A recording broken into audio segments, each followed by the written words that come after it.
what you saw on the goal. Yeah, all week we've been working on set pieces all year, and we hadn't really scored on a corner yet. And so I knew my role was to go close to the goalkeeper, and anything that came out, just try to get ahead on it, and that's what I did. I couldn't really celebrate it too much because I know there's a lot of football to play left, but glad to score against Georgia State and glad to score my first goal for UCF. Been a hot minute since you scored a goal. Last time you did one was about 13 months ago with Georgia State. How great is it feel for you to get one in the net? It was great. I hadn't scored a header in my college career yet. As being a defender, you want to score as many headers as you can. You want to score as many goals as you can. But it was fantastic just to see it go in. But like I said, I couldn't celebrate it too much. But now that we took care of business and we won, I can celebrate all I want. So. You had a big let-off between the goal and then you had the stoppage in play for an hour coming back. How difficult is it to just have the build-up into the game where you're amping up and ramping up, and then you have a stoppage and then to come back out? Yeah, it's tough. I was on a high because I scored myself, and I just want to keep going, keep playing. And we started at JMU.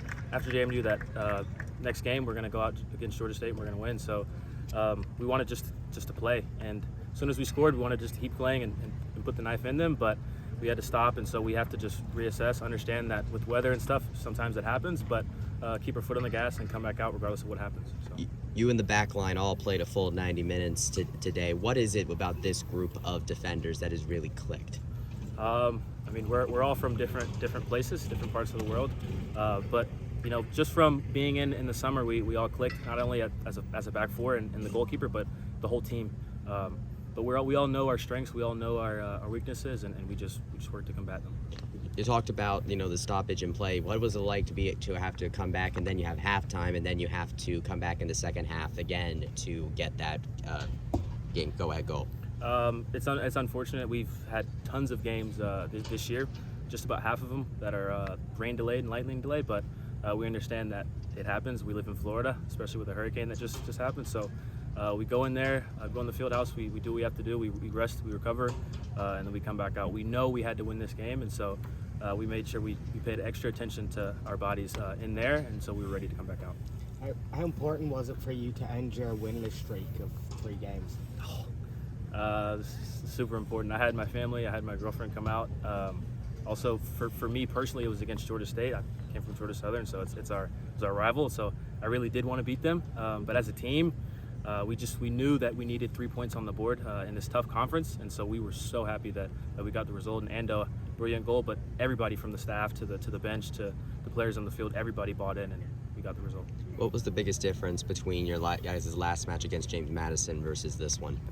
Kind of just the little tweaks in our press and stuff. I thought our press was way more organized. The guys in the front believed that if they could go, the guys in the back would be with them. That was one of our things that we worked on. But we knew we were going to have a bit more of the ball, and so we just tried to put the knife in, keep the ball, and do what we do. You had Anderson Rosa, of course, kicking that goal corner kick to you, and then he ended up coming up with the game winner. How big has his presence been for the team this year? Huge. You guys saw what happened. He scored the winning goal. This is why he's drafted. This is why he's a guy on the scouting report for every team that comes up against us. He comes up in big moments, and we're so fortunate to have him, and he's a great leader, but also a fantastic player. So. You go on the road against the top 10 ranked West Virginia, followed by coming back to play another top 10 team in Marshall. What does this game show about this team as you go into a matchup like that? What does this kind of a game like this do for you? It shows that we can still compete. Georgia State's a tough team. They're not like a Marshall. They don't keep the ball as much, or like a West Virginia, but they are a greedy team. They do have really good players, and so it shows that we can come out and we can beat them. But moving into those tough games, it really gives us momentum moving into those games. And then we're a team that we believe we can beat any team in the country. We actually fully believe that. Some teams throw that out there. We really believe that. So this win is just another stepping stone in that direction. So. Okay. Awesome. Best luck Thank out there, you, Alex. Thank you, guys.